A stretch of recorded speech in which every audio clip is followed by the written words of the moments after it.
আয়াতুল কুরসি পড়ে ভুলেও একটি কাজ করবেন না, ভালো করে স্মরণ রাখবেন।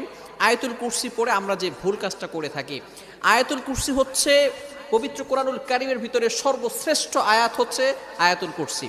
সূরার ভিতরে সর্বশ্রেষ্ঠ সূরা হচ্ছে সূরা ফাতিহা, সূরা ইয়াসিন, সূরা বাকারা, তবে আয়াতের ভিতরে সর্বশ্রেষ্ঠ আয়াত হচ্ছে আয়াতুল কুরসি।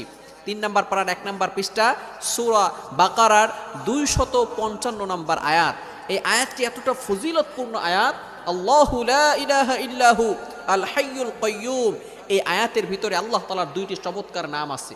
এই নামকে বলা হয় ইসমে আজম, আল হাইয়ুল কাইয়্যুম।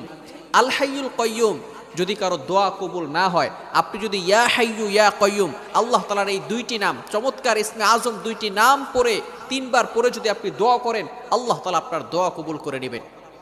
যেহেতু এই আয়াতের ভিতরে আল্লাহ তাআলা 2টি ইসমে আজম নাম রয়েছে, এই নামের কারণে